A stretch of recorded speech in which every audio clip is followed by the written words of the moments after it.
So I get just expecting this, that people are just going towards this field and will be more aware about that. That's really good to hear, Ashutosh, because it is a subject which requires considerable energy, and the solutions are not obvious. Oh yes. So, and technology is going to play a very important role. Technology and innovation is going to play a very important role in actually, if I can say, finding solutions and then even making the solutions implementable. Oh yeah, exactly. So this is a very good area to be in, but it is also a very challenging area because of invariably it's a very complex area. Um, the impact or the link between the causes and the outcome are very poorly understood as of now. So, I don't know whether you've heard of the principle of unintended consequences. So when you do something and in order to correct a problem, so you may that effort may end up addressing the problem, if at all, but it may end up creating another problem which you had just not envisaged. Oh So yeah. environment management is somewhat this kind of sector because there is a very complicated interplay of factors and outcomes. So therefore, it becomes very difficult. So, Oh yeah. Professor Yeah, I would. Bajpai, Yes, thank you, ma'am. sir. Thank you, Professor, for joining. Good evening, sir. It must be very late for you. Sir, you are not audible. Uh, You are on mute. Sir, you are not audible. 1:30 in the oh yeah. afternoon. Oh, Early. yes. Yeah. Okay. Yes. Yes. Yes. You're running. So that would be. Have you switched to the winter times already, sir? Not yet. No, I think it's in 2 weeks. 2 weeks or so. Okay.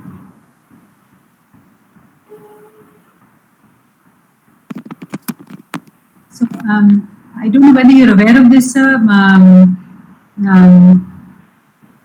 to start with, there were 5 IITs, and Roorkee at that point of time was called the University of Engineering, and but it was as sought out or sought after institution as the IITs. After some process of rationalization, the Ministry of Human Resource Development decided to designate University of Roorkee as an IIT, and along with another institution, ITBHU, which was the Institute of Technology. It's based in Varanasi, as a part of the Banaras Hindu University, another very prestigious institution, and again another very sought after institution for engineering programs. And in addition, multiple other IITs were also campuses were also established. I think the group out here can tell us how many IITs we have in total now. Ma'am, we have 23 IITs as of now. 23. Yes, ma'am. Yeah. And the other campuses are also coming up gradually making their place in this, I would say, this august body of institutions.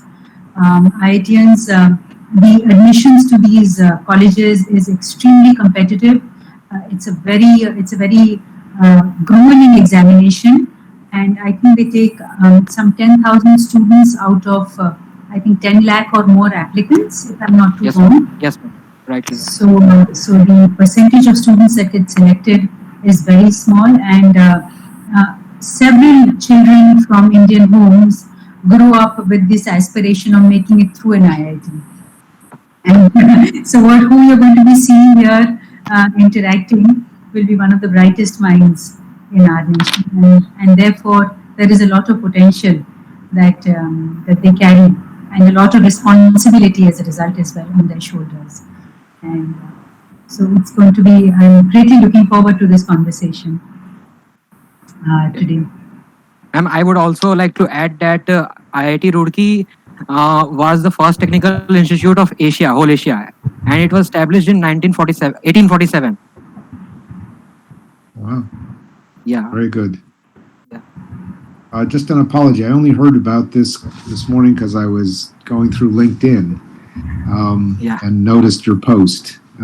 So I actually have a office hour appointment at 2 for a little while, so I'll have to duck out at that point. But I'm very proud of Saloni, so I wanted to at least see this half an hour before I had to go do something else. Thank you so much. I'm really deeply touched. We are really fortunate to have you, Professor. Well, I can just imagine what the presentation will be like from past interactions. So we've had Professor Basley is actually documenting and putting together the Kumbh work. I don't know whether you all heard of the Prayagraj Kumbh. The Hardwar Kumbh is going to be happening in your backyard. Yes, So Roorkee is located about 30 kilometers from the city of Haridwar, and Haridwar is going to be the seat of the upcoming Kumbh, which will start in January 2022. So the Kumbh at Haridwar is a smaller event as compared to the Prayagraj Kumbh, but by itself it is a huge mass gathering. And in some ways, the Kumbh at Haridwar works with several bottlenecks. The access points to the main building ghats is extremely constricted, and therefore it offers a huge organizational safety challenge. Of course, sanitation is always a challenge at these mass gatherings. And this year, because of the pandemic, I think the organizing authorities are at a loss. I mean, there is no clear framework for planning either. So all in all, it's a difficult situation for the organizing authorities. Also, the state of Uttarakhand, which is in which Hardwar is located, is also a small state and perhaps has fewer resources at hand to organize an event. And the Prayagraj team very proudly feels that they have really raised the benchmark. So thereby, they've also made the job of the organizers of the Hardwar Kumbh that much tougher. On the other hand, there's opportunities to exchange learning from the Prayagraj Kumbh and its preparations, and so we're doing research and two teaching cases about that, what I call campaign to prepare for the actual hosting of the festival. And there's enough similarity in the intent of these festivals, and there's enough similarity in the specific functions that have to be performed for a successful Kumbh event, that there is something that could be learned from kind of looking carefully at the devices, the mechanisms that were used to plan in particular and otherwise prepare for the Kumbh Mela event. So if anybody is, so these cases are not drafted. There are several similarities. The purpose is the same. I think since we're past 6 p.m. and that's the time this conversation, this discussion was supposed to start. Whenever you want to, we can take this offline, and I can share my experience of Hardwar Kumbh with you from previous events. And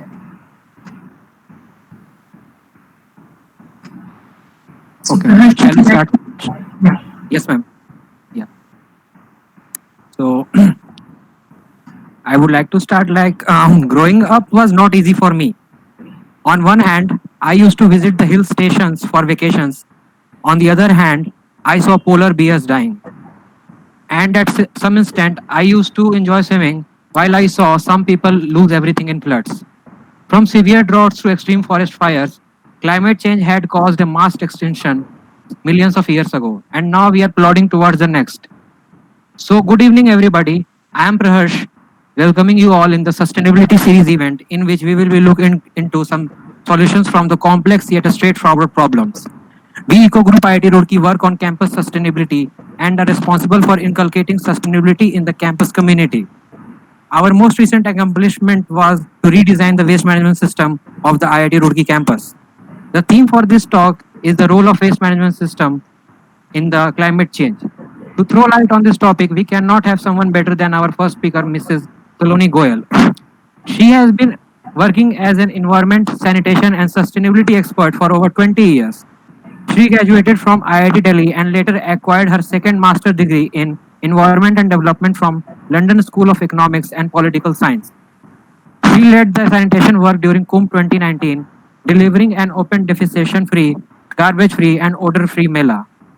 The successful implementation earned her Guinness World Record for sanitation and IIT Delhi Alumni of the Year Award 2019. She is currently engaged as a climate change specialist with Niti Aayog. She has worked in the United Nations Environment Programme and in World Bank funded UP Health System strengthening project as environment management expert. Her pioneering smart biomedical waste management system is currently being implemented across the state. She received the Kalam Award for Innovation in Governance and Times Group Digital India Award for this work. With this introduction, a very warm welcome to you, ma'am and professor. So I would like to start with my first question, ma'am, as this is going to be a question answer session. What and when inspired you to work to combat climate change and waste management problem, and what was the role of IIT in it? That's an interesting question coming from a group of students from IIT Roorkee. To be very honest, when we are studying engineering, we think of technical solutions as the solution. And that's what I thought as well while I was studying and while I was later consulting to the industry, providing technical solutions to various pollution and waste.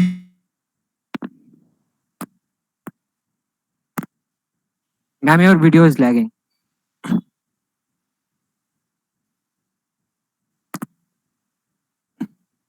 Ma'am, your video has stopped.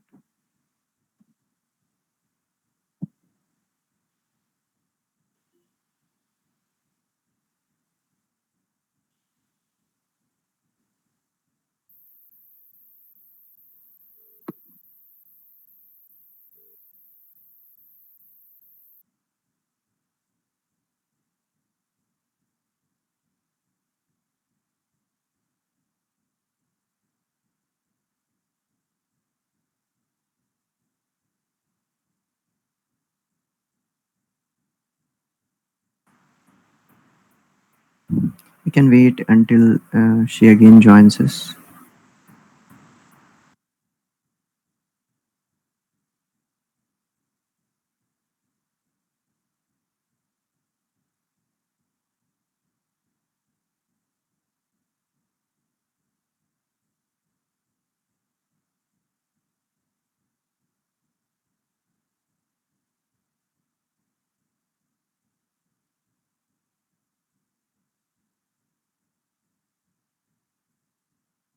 Ma'am, you are on mute. Can you unmute yourself? Yes, Yeah. ma'am. Now it's fine. There seemed to be some technical glitch. I take responsibility for it because there is no way that I can say that IIT Roorkee had a technical problem or a network connectivity problem. So it has to be Niti Aayog. So when I started studying, taking from where I left, when I started studying social policy, and that's when I realized that actually developing a technical solution is the start of solving a problem. You have to later go on to create an ecosystem so that the technical solution can actually be accepted and adopted. And creating that ecosystem, which could be a combination of policy framework, it could be a combination of financial framework, it could be a combination, of course, it has to have some technical solutions. It is also about getting, maybe, especially in the case of environment and waste management. It is also a behavioral framework. So all these things, this ecosystem has to be created in order for the solution to actually become, for the solution to become, to be implemented, and for the solution to actually deliver an outcome. And so this journey, this understanding has taken me several steps ahead. My exposure really to studying climate change happened during my environment and development program at LSC, where the economics, the policy, as well as the technological implications or the issues related to climate change were very comprehensively and very engagingly communicated during our classroom as well as our tutorial sessions. And that's where I started working on this subject. Subsequently, now I'm in this position in Niti Aayog, where we are trying to support the government with policies and Niti Aayog is a think tank. So with fresh thought, innovative thought, and some kind of policy framework to so that action on climate change can be deepened and strengthened within the government of India. Thank you. Now, being from same community, it's really inspiring to hear out your experience, and we can surely relate to that. Now we will be doing our first poll before our first question related to waste management specifically. So I request Ashutosh to share the Mentimeter link in the chat box. I request all the audience to take the poll and give their opinion. I've already sent that. Please check your chat box and you can just click over that and then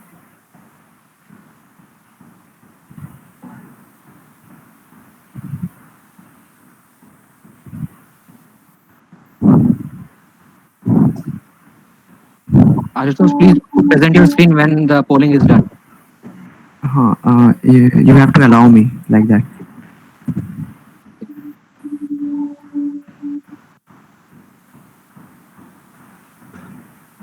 Yeah, I have allowed. Yeah, I'll do.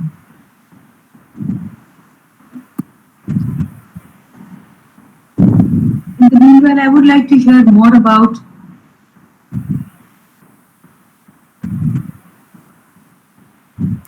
Can everyone see this? Yeah. Now, with this poll, I would like to ask a question, ma'am, on which I would like to know your views. My question is: source segregation is of much significance in a waste management system. How difficult it is to achieve segregation at source? Is there any solution to it, or can we think rationally of a system to deal with unsegregated waste as well? I think the poll results are educative in the sense that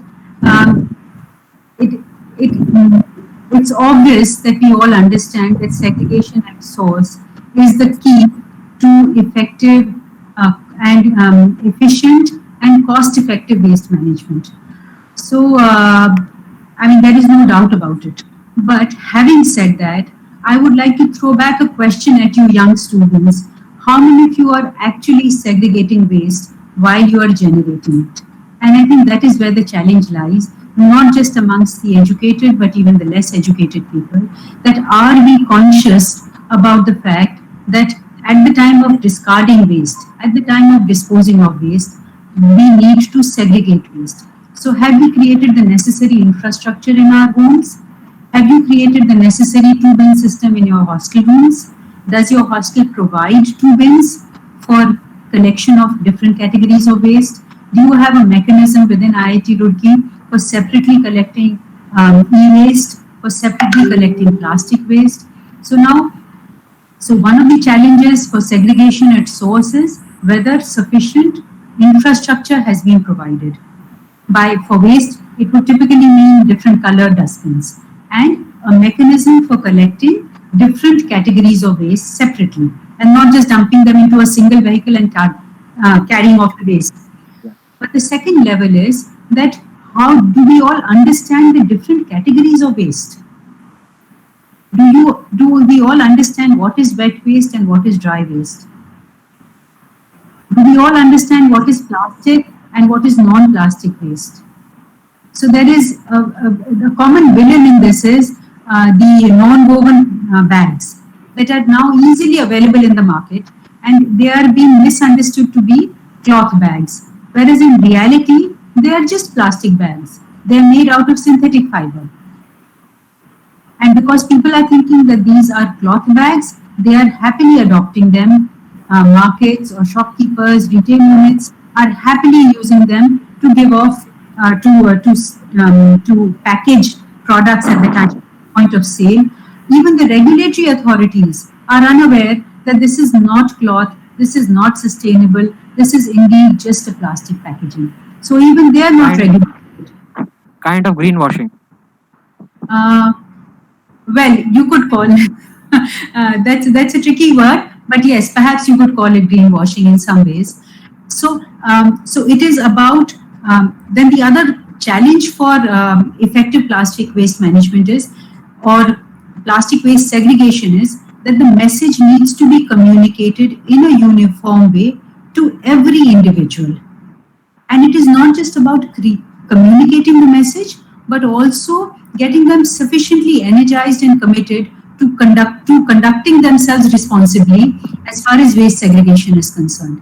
Now, what happens is that in most cases, people are unable to understand or make that connection in their minds between improper waste disposal and its impact on health, its impact on economy. And because they are unable to make this connection, therefore they invariably tend to deprioritize this activity. Right? So people may want, and they don't even see any economic benefit in it for themselves. Typically, if the kabadi wala or the recycler comes and picks up waste and pays some money for it, households would typically segregate that category of waste. You know, we've grown up in separating out newspapers and selling it to the kabadi wala. We've grown up separating out milk pouches and selling to the kabadi wala. Increasingly, even we are selling PET bottles to the recycler.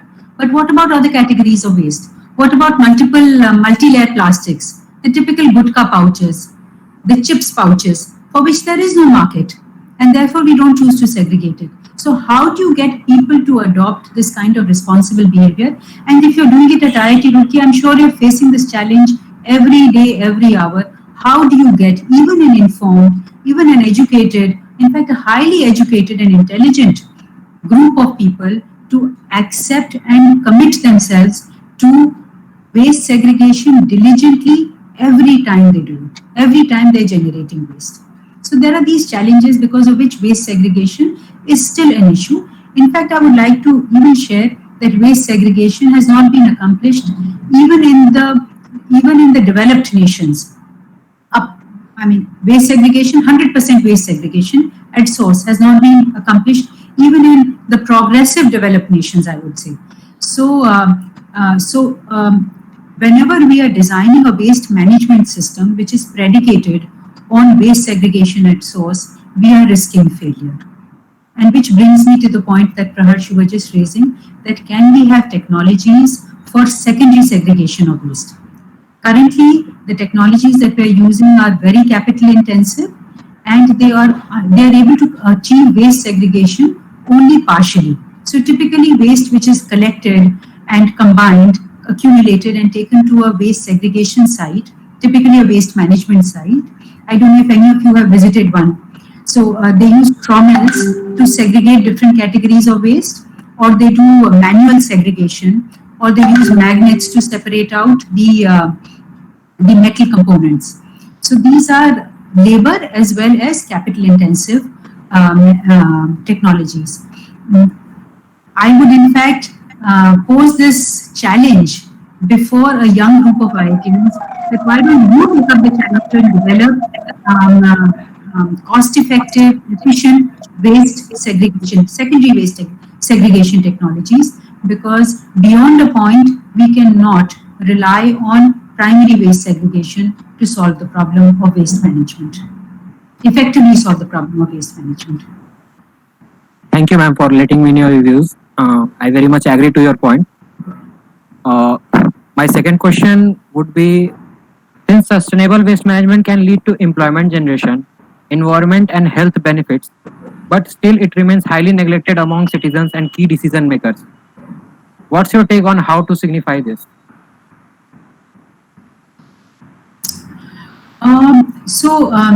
You're right, and not quite right in the sense that some work is already, through the Swachh Bharat mission and through our smart cities program.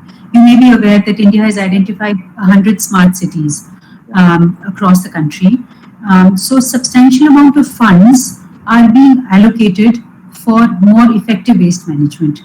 And we have some cities, although we can still count them on our fingertips, which are effectively managing their waste. So Indore, Surat are some of the cities which are commonly heard of. Unfortunately, we can still count these cities on our fingertips. So these models are not being adopted to the same extent in other cities. But the matter is increasingly coming to attention. The governments are also allocating funds for this. So we are hoping that there will be greater commitment and there will be greater action in this sector. But you're right, a lot of waste segregation and recycling work is still within the domain of our unorganized sector. Typically the rag pickers, the kabadiwalas, the waste recyclers. So the concern is not just that we're not being able to mainstream them, but there is also a greater concern that because they are an unorganized sector, they are operating in very unhygienic and hazardous conditions, which from a human perspective is highly avoidable. Also, they may not be getting remunerated or not getting adequate remuneration for their work. So yes, we need to work on these areas and we need to take them up on a priority basis. And certainly we need to take them up before it reaches a crisis point. So action is required, greater action is required. Thank you, ma'am, for letting me know your views. We are having now our second poll, whose link will be shared in the chat box. I request all the audience to take the poll and share their views on the poll.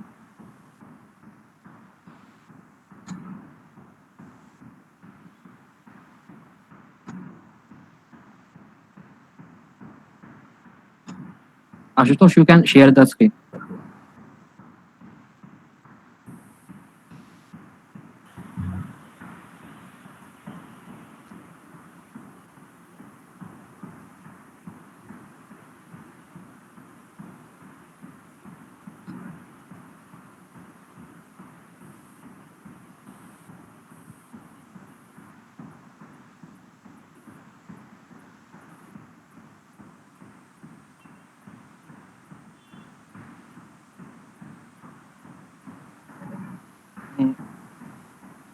Now you can close, Ashutosh.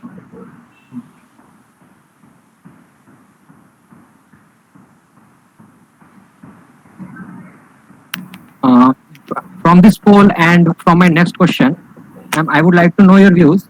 And my question is,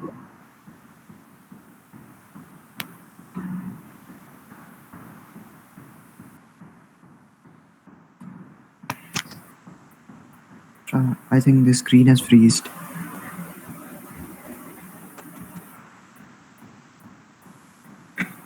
Can you hear me, Ashutosh? Yes, ma'am. I can hear. I think Prash our is living speaking. culture or how we adapt to the upcoming Hello? changes. Hello, am I audible? Prash, could you repeat that, please? Now you are Yeah. audible. Just repeat. Yeah. I am asking from that poll and from making the decisions from that poll, and from my question, I would like to know the views of ma'am. To what extent we as citizens take part in solid waste management? Do we need any change in our living culture, or how can we adapt to the upcoming changes? As more and more we are going to live on more and more waste, we are producing more and more waste, and more plastic is being added to our packaging. So do we need a change in our lifestyle also? So I think, Prahash, this is really a rhetorical question. Of course, we need to change or rethink the way we are living our lives. And it's again, this outcome of the poll is interesting. While you all understand that most of you understand that you have a role to play in waste segregation, which is obvious because if you're saying waste segregation at source, then the person who's generating the waste is responsible for segregating it. So you understand that bit very well. What is interesting is that a few students also said that even if we do it, how does it matter? How will I, as a single person, impact the system? And it's a very valid question because a lot of times when we are out in the field and speaking to people about the subject, they say that I may have segregated waste in my home, but when I hand it over to the person who comes to collect it, he simply takes both the wet and the dry waste and he puts it into the same vehicle and drives off. So then how has my effort contributed to this? So from a more, I would say, idealistic point of view, and because you're still students and you're in a campus like IIT Roorkee, you can afford this idealism. I say still go ahead and do it because sometimes you lead from the front, sometimes you lead from behind.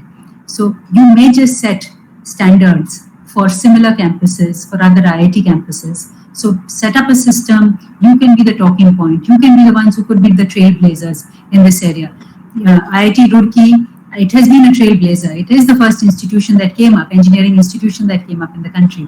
So perhaps it could be the first sustainable and green campus which is doing effective waste management.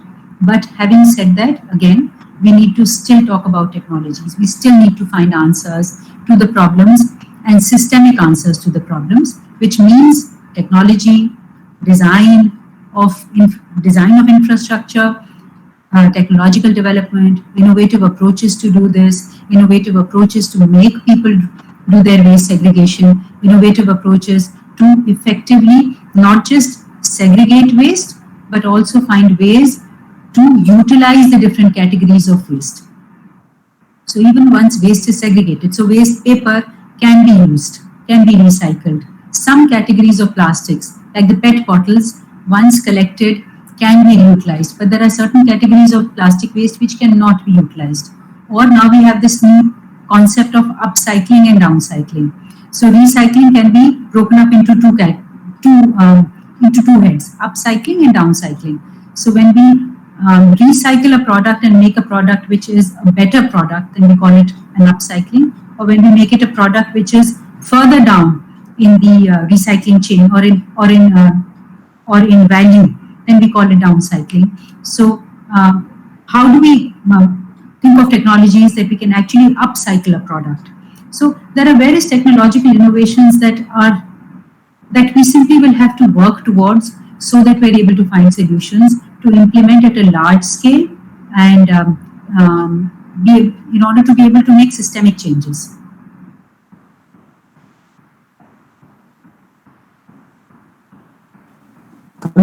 Prahar's mic is muted. Yeah, we have another poll coming up. Ashutosh has shared the link. Please, I request all the audience to take part in the poll and let me know your views.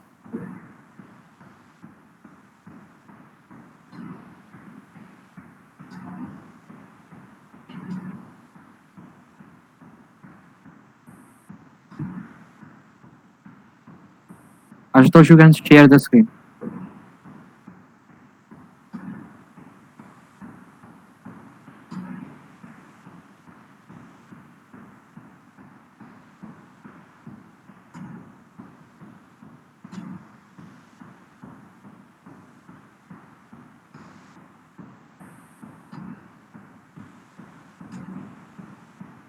That's an interesting answer.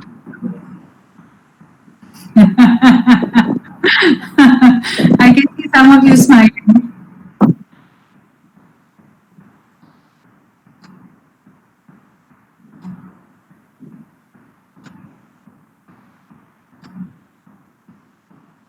So my question regarding to this, ma'am, is what is the role of informal sector in waste management, reuse and recycling, especially rag pickers and segregation workers?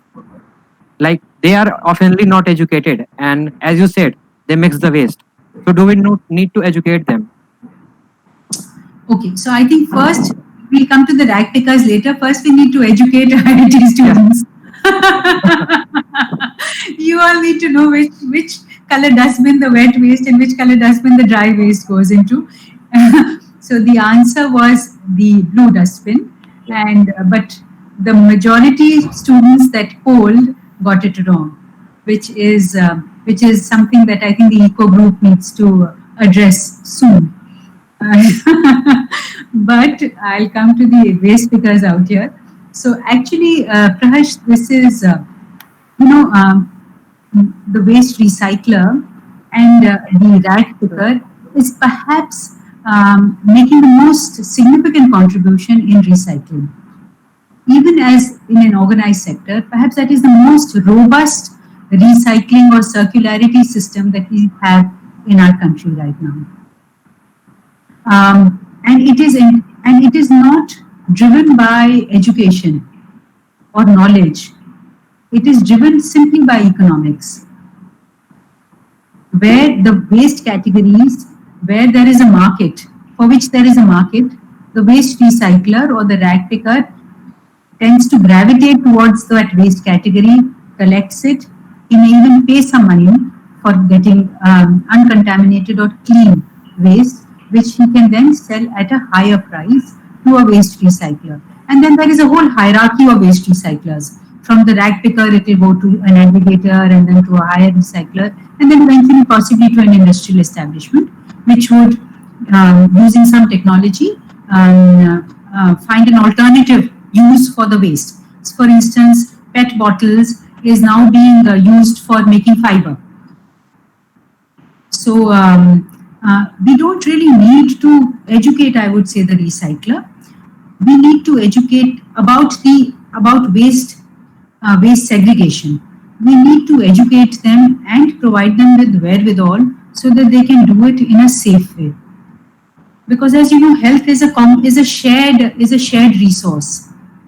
If one person in the society is unwell, it automatically he carries the risk of infection and of contamination of other people. So we are living in the middle of the pandemic period. We understand how vulnerable we are to infectious diseases. So there is a sound logic for better equipping our better equipping our recyclers, our rag pickers, so that they are able to manage or work in more hygienic conditions. So there is a health perspective. Of course, there is a human perspective, there is a health perspective, and there is also a sound economic perspective, because we understand that that any kind of morbidity or eventually mortality, has a huge economic impact, because it means that many man days of downtime. And in case of mortality, should it come to that, it means how we understand how it throws a whole family out of gear and possibly brings families out on the street. So there is a very strong. So apart from so in addition to providing them healthcare, providing them, educating them, and providing them with wherewithal so that the hazardous nature of their work is reduced. Yes, we also need to create markets for recyclable waste, because once markets are created, it will incentivize waste pickers to collect that category of waste. In order to be able to create markets for waste, you need to have technologies that can recycle that particular category of waste.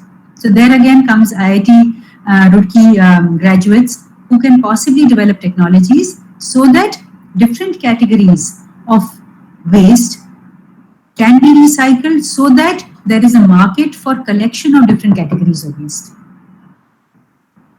So that financial framework will be supported with a technological framework or a technological solution. In addition, I would also like to add out here that now that since waste management and waste segregation, waste collection, transportation management is all happening in a disaggregated way, happening at different locations. So we also need technology to be able to monitor and report the initiatives that are happening in different areas. So the use of communication, ICT technology is going to be a huge game changer in this sector. And that's food for thought for startups. Thank you for letting me know your views, ma'am. We have another poll coming up. I request Ashutosh to share the mail link. I have Yeah, shared. he has shared. Yeah, I request all the audience to take part in the Mentimeter link that Ashutosh has shared. Prakash, just allow me once. Yeah. Yes, you can now share.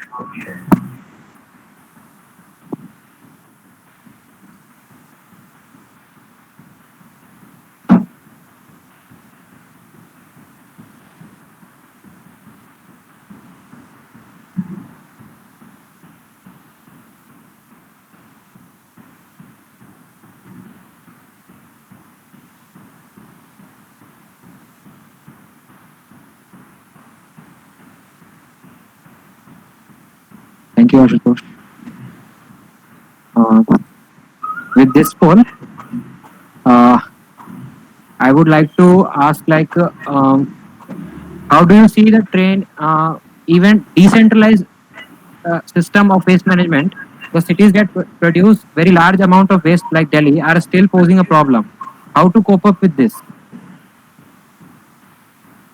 Okay, so Praharsh, again, coming back to the outcome of the poll, I Yeah. think this is again a food for thought for all eco group enthusiasts that the solution has to start at home, and the solution has to start with as something as basic as providing the necessary dustbins or necessary containers for waste segregation. So now coming to urban landscapes and large urban landscapes, especially metropolitan cities like Delhi, where waste management is a challenge.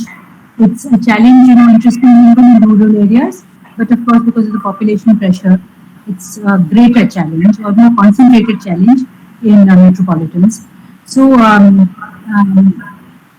I think both solutions, decentralized waste management and a centralized waste management system, will have to go hand in hand. Decentralized waste management solutions have multiple advantages. They are perhaps more cost effective. They are more environment friendly because it implies lesser transportation cost. It also, in a secondary impact is that when people see waste management happening at a community or at an RWA level, it also helps to generate some kind of commitment for the subject. It helps to create awareness. So it helps to bring more and more people on board. Not only do people, residents of that community come on board, but by the ripple effect is that neighboring communities or friends or family, when they hear or colleagues, when they hear about these initiatives, there is a greater chance that the awareness or even commitment for action, it spreads. It has a ripple effect. But there is a limit to how much these things can be scaled. So in order for it to be done at scale, which is required for metropolitan cities, we need a centralized waste management system, which includes waste segregation, if it is possible, waste collection, waste transportation, and eventually waste treatment. If in the whole process we're able to also build in a feature of waste segregation, secondary waste segregation, and taking away some categories of segregated waste for recycling or for composting purposes, then that would really be the icing on the cake. That eventually would have to be the model, and that's what we need to aspire towards. One more thing can be happen, like when one sees the recycling happening in front of their eyes, they are more prone to segregating their waste, as they Absolutely. think something is being done after my segregation. Absolutely. So that certainly helps. And I said every good story out there may inspire at least one person. So I mean, it's important to have these good stories and to communicate these good stories also effectively, whether it is in the form of site visits or whether it is actually demonstrations. And now we have social media. We can always use social media for constructive reasons, for constructive purposes, to communicate the good ones, good initiatives. Thank you, ma'am. Now we have another poll coming up. Ashutosh has shared Mentimeter link. I request everyone in the audience to take part in the poll.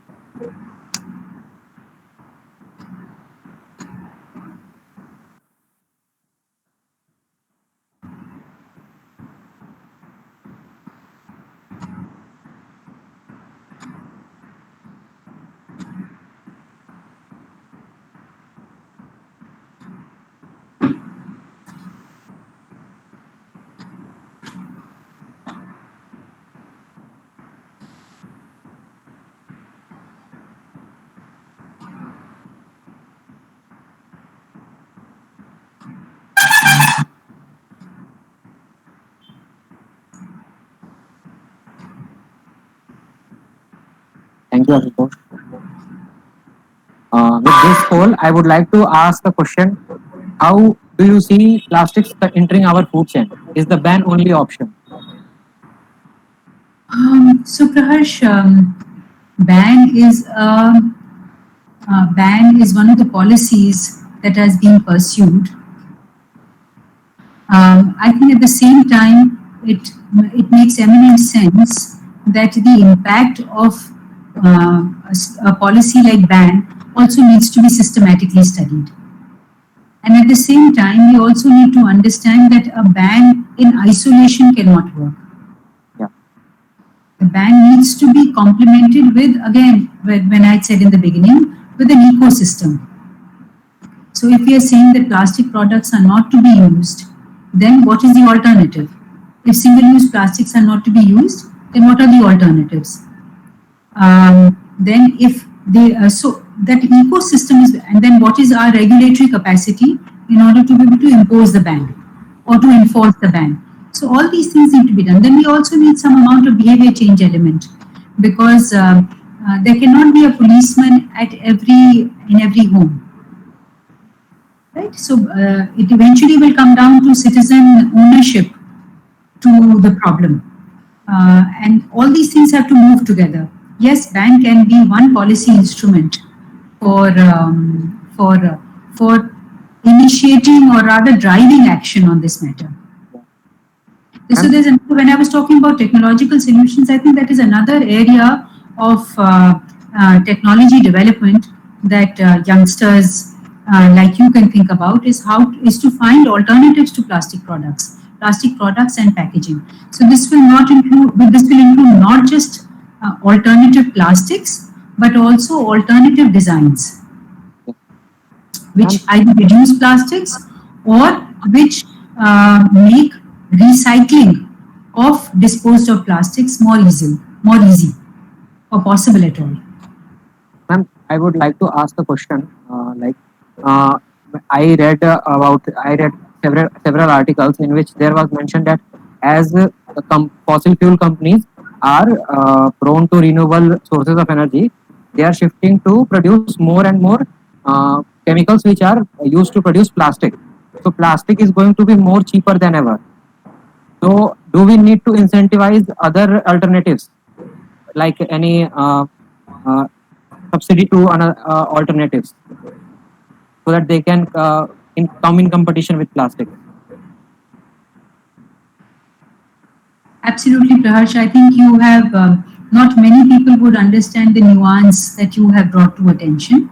That as renewables occupy the energy landscape, it is possible that petrochemicals as a source of energy will gradually get edged out, and the petrochemical sector will look for alternative uses of the mined petroleum, and therefore the cost of producing virgin plastic will come down, and it will exert a greater pressure on the plastic sector, because there will be fewer incentives now to switch to alternatives.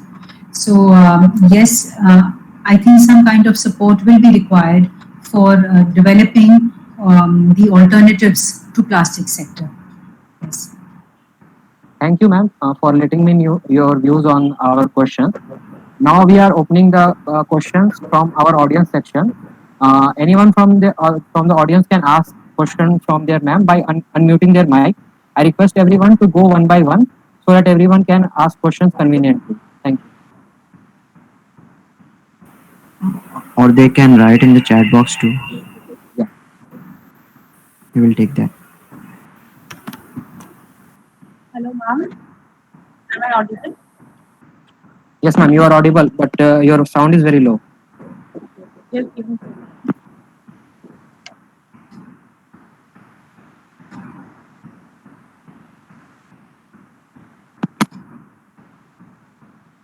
Hello.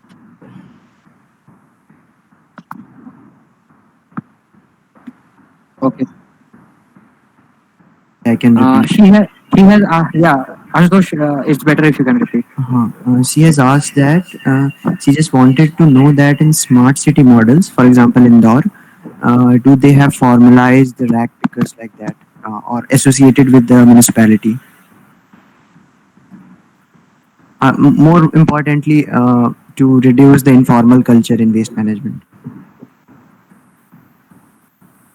All this smart, yeah. So Debashri, I think Debashri has asked the question, right? Yeah, yes, ma'am. Yeah. Yes. Yeah. Debashri, actually the smart cities model is predicated on action by the urban local bodies, which is the municipal bodies. So they are the ones that are taking the lead in implementing the smart city initiatives. Um, Okay. Yeah. So, and in order for, so I cannot say specifically for Indore, but yes, whenever the municipal corporation, wherever it is taking action on improving waste management or waste collection and all, it does try and rope in the local sanitation workers and the local rag pickers because because A, they are the necessary workforce, and B, there is an increasing understanding that they need to be mainstreamed into the formal sector. Okay, okay. So I just actually wanted to know that, like in smart city model, is it city specific? Like the municipality is supposed to take all the initiative, or the government has made certain frameworks that the smart cities are supposed to go through this framework and ensure their solid waste management. Okay, so I'm not in a position to answer that for you in totality, but Okay. I will say that the municipal corporation or the urban local body is the correct word because the nature of the constitution of urban local body could change from one city to another depending on the size of the city. So the urban local body is the nodal institution for implementing all initiatives under smart cities framework, including waste management. Okay, okay. One more question I have, ma'am, regarding plastic. Actually, recently, few of CPCB Central Pollution Control Board has sued few of the companies for their different faults. So, do you think that extended producer responsibility, the EPR liability, basically, it should be more stringent and it should be enforced so that this plastic, so that the industry which is producing the plastic takes up the responsibility and it can be recycled in a very in a formalized fashion. I just wanted to know that. What is your view on that? So, Devashi, I think EPR is an important area of action. It is an important component in plastic waste management, but it cannot be the only component in plastic waste management. Okay. So, as I said, that there are several stakeholders out here, and all stakeholders need to increasingly take ownership of their role. The retailers or the producers of plastic waste and plastic products and plastic packaging can contribute by conscientiously working on making and developing an effective EPR model. But in addition, we have retailers, we have municipalities whose role has to be there. There's a role of CSOs, and there are communities, RWAs, then there are educational institutions. I mean, the list is endless. It's a very long list, and we all need to understand our role and take ownership of our role in the whole process. Yeah. EPR is one measure, yes. Okay. And another question I wanted to ask, if I am not, do others have questions? Then they can ask, and maybe then I can pitch in and ask. Okay, ma'am. Good evening, ma'am. I have a question. I am Sanskar Sordia from Mechanical Branch. My question is that many developed nations up till the end of the last century have a practice of dumping their waste to the poor countries like the Asian or the African continent, and it was China also up till it has some policy. So, sir, ma'am, what is the ideology behind this? Means, are they unaware of its global impact, that whether they are dumping it here or in their own country, it doesn't matter, or they are doing it deliberately even after knowing all these things? Because the recycling is more kind of a possible in a developed nation than in a developing country. So just an ideology behind the top officials who are taking care of this thing. So Sanskar, you've actually asked. It's a very insightful question, really, I would say.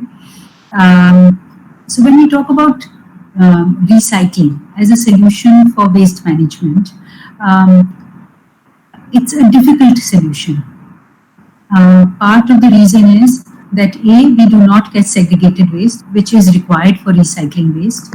Part of the reason is that we may not have technologies which can cost effectively recycle the waste or recycle them into another usable product. And another reason is that it is an expensive process. So because the solution is not obvious, the solution is difficult to, the existing solutions are difficult to adopt, my sense would be that developed nations have chosen in the past to adopt a cheaper method of getting rid of their waste. And the cheaper method was that much cheaper that the transportation across maybe even continents or across oceans, the cost of transportation still made that option more viable than recycling it in their own countries or within their own land masses. So I would say that this is because they thought that this was a cheaper or a more viable way of managing their waste. Ma'am, in continuation with my original question, means I totally agree with your solution, means the answer. But ma'am, why this developed nation put the responsibility on the developing nations? Means it's kind of that they are just thinking in the short term. They don't have the resources. They don't want to put their money into having some systematic recycling process. And because of their short term, whatever government tenure, they are not taking those initiatives which are not of a mass appeal. They are more interested in the initiatives that are kind of have mass appeal and could garner them votes in the next election. So how to change this mentality among government? How to think long term at the government level and have policies that can have impact after 50 years, but the foundation needs to be taken today only? I think that's a very good question, Sanskar. So as I said, leadership can come from the top, but leadership can also come from the bottom. So while leadership, as in our governments, need to not just developed nations, even developing nations, need to take leadership in this matter and create ecosystems so that waste management improves. But at the same time, individuals, communities, institutions like yours, and eco groups like yours need to push from behind. We're in a democracy, so even the citizens can help create agendas. Citizens can say that this is important for us, and therefore, and it is a priority for us in deciding who will come to power, right? And citizens can also, in their own private spaces and in their own private initiatives, find solutions and implement those solutions. So, initiatives, action have to, from at individual level, community level, private sector level, public sector level, they all have to move in parallel and they have to all move alongside. And I would really exhort this very enlightened community to move on this sector. Thank you, ma'am, for answering my question. It was an insightful answer. We will definitely take care to have some technological initiative to support government and even the community level. So thank you very much for answering. Thank you. Good evening, ma'am. Myself, Devesh Gupta. Ma'am, whenever it comes to river pollution, we generally attribute industrial waste as a major contributor. But ma'am, specifically in India, floral waste is generated in pretty huge amount, and we worship rivers and we offer like flowers, incense, sticks, and etc. And do you think this waste has a potential to be as harmful as the industry effluents? And I mean, this should not be neglected. So, Devesh, every kind of waste is contributing in some ways to the biological loading and pollution loading of our ecosystem. Right? It could be rivers, it could be the air around us, it could be the soil, groundwater, anything. So, the nature of waste will decide how much pollution load it is exerting on its receiving ecosystem. So typically, puja waste, or I should say floral waste, is contributing biological oxygen demand, BOD loading on rivers. But increasingly, you will observe that a lot of floral waste has some plastic component also. Sometimes people discard flowers in plastic bags. Sometimes flower garlands are actually are woven in synthetic threads. So so there is these. So some non-organic waste is also coming through floral waste. Having said that, industrial pollutants could exert a biological loading, a chemical loading, but they could also exert a hazardous loading in our rivers. So hazardous waste could also get contributed by them. Or another category of waste is biomedical waste. Should biomedical waste, unfortunately, or by design or by neglect, get dumped into rivers, and that is straight contaminating water with hazardous or infected waste. So depending on the nature of waste, the loading on the receiving ecosystem will get impacted. So it is on the nature as well as the quantity. Yes, ma'am. I can see a very good question in the chat box from Yagyansh Khaneja. Wouldn't it be better if manufacturers print on their product either green or blue color according to the dustbins in which their product is to be thrown after use? Yes, this is a good point, Praharsh. In fact, this kind of labeling needs to be seriously deliberated. And also carbon footprint. Products can also print the carbon footprint of their product. Yes, I would totally agree. But I was working in the plastic sector, and I can tell you that there are 8 different kinds of plastic categories. So ideally, if you're looking at plastic waste recycling, waste should come category-wise for the purpose of recycling. So HDP may not be recyclable with PET. So some kind of labeling needs to be evolved. It's not going to be easy, but yes, we need to work towards it. But at the same time, we also need to create awareness on the labeling. And if the labeling is going to be complex, then it will be that much more difficult to communicate the labeling. But yes, I agree that just like the case of Bureau of Energy Efficiency, the 2-star, 3-star, 4-star, 5-star rating greatly helps consumers in making their consumption choices or purchase choices. So this can be, or for that matter, the red dot for non-vegetarian and green dot for vegetarian products. That helps consumers. Likewise, we need to have something like this, but it will have to be implemented in a universal and comprehensive way across the board. Hello, ma'am. Yes, Ashutosh. Yeah. Ma'am, I want to ask on if we have a well-structured waste management system. So, what is the magnitude of effect on our economy?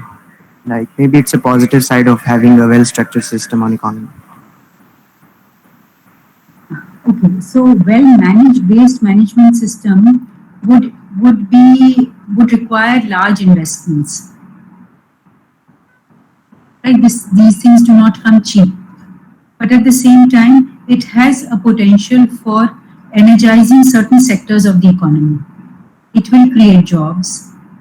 It will reduce dependence on some natural resources, and by widening circularity, by bringing more products into the circularity loop, our dependence on virgin products will come down.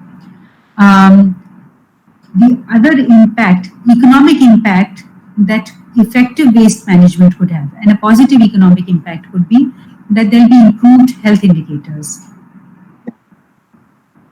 And as I said, poor health indicators invariably, while we don't usually factor them into our decision making, but poor health indicators impact have an economic impact as well. Or rather, there was a study which said that a rupee spent on health actually translates into 12 to 13 rupees of economic value. Yeah. So, Similarly, for nature, ma'am, I read an article in which the World Economic Forum says that every dollar spent values in terms of minimum of $9. absolutely. So right now what is happening is that when we are polluting, we are actually in economics, this term is called externalizing the cost.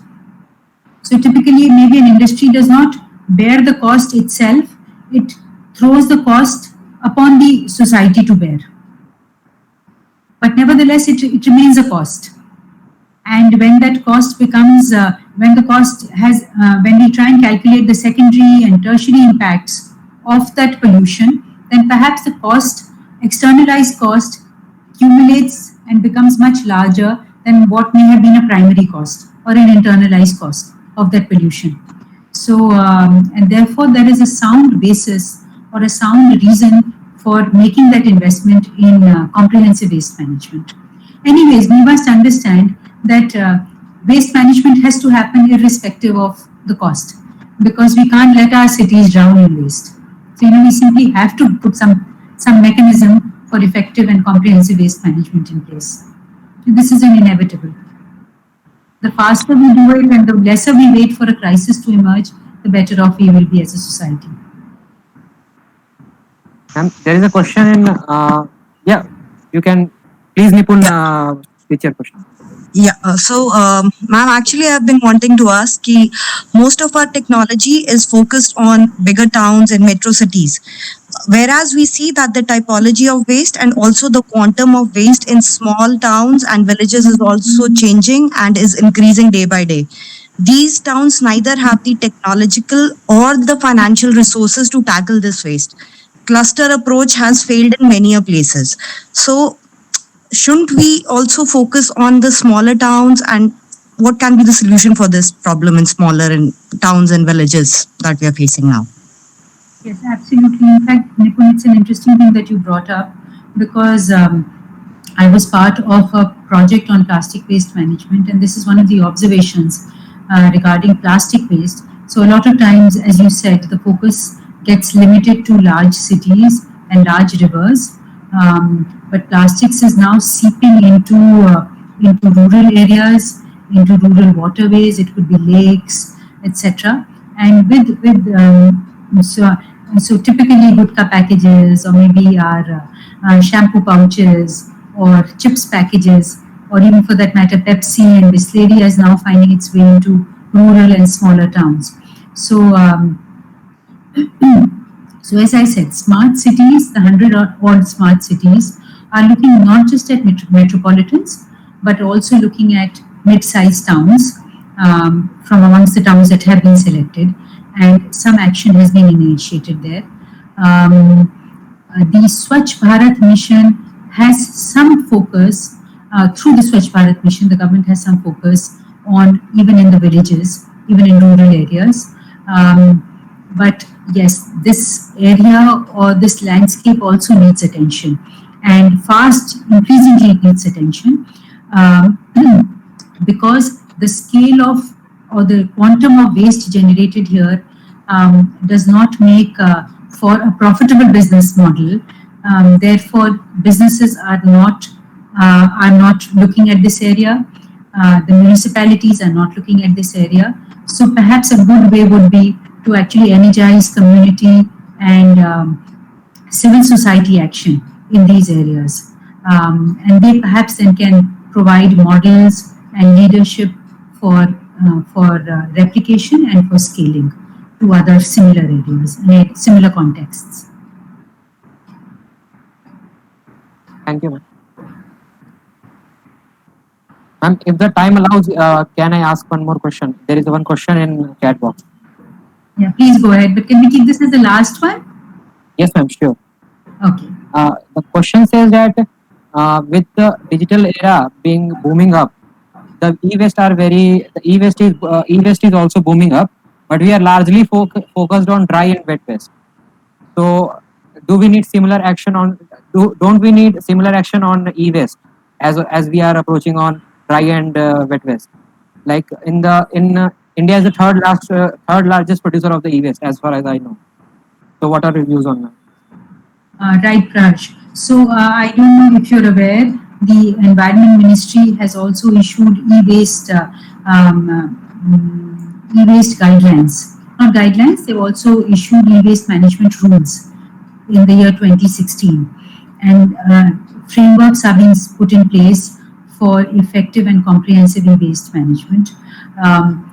As in other areas of waste, not just municipal solid waste, when you're talking about dry and wet waste, that largely means municipal solid waste. So even area of the action in the case of municipal solid waste is also still in its infancy. Likewise in other areas of waste, as I said, plastics, another area of waste that requires urgent attention. While we have rules for it, but how these rules are to be implemented and what ecosystem has to be created for their effective implementation. Similarly for e-waste, that has to be done. But the rules have been issued along with 5 other categories of waste: construction and demolition waste, for plastic, for hazardous waste, for biomedical waste, for municipal solid waste. So all these work is happening in all these sectors simultaneously. Thank you, ma'am. Thank you very much for your time, ma'am. We are really fortunate to have you at this session. It was really a brainstorming session, and I'm sure most of us would have been inspired by you. Now, I would like there is a very huge thank you, ma'am, for inspiring all of us. We are there are many less personal persons working in this area, and it is very hard to find a person, especially in India, to person working in sustainability and waste management. So I'm very thankful to you to give your time to us. Thank you very much. Raj, thank you so much. I'm hoping that some amongst you would have got inspired to carry the torch ahead, and hopefully we will be entering this space and will be competing with you very soon. Certainly, as far as startups is concerned, technological developments, innovations is concerned, this sector is crying for attention, and who will we look up to if it is not the IITs? So I'm hopeful that, and I greatly appreciate the Eco Group's initiative in, as you said, solid waste management on the IIT Roorkee campus. I would love to hear more about it. Unfortunately, we did not talk about it before this session. Otherwise, I would have brought it up. But I would love to hear more about it. And if there is any time you feel that you want to just run an idea by me, feel free to get in touch.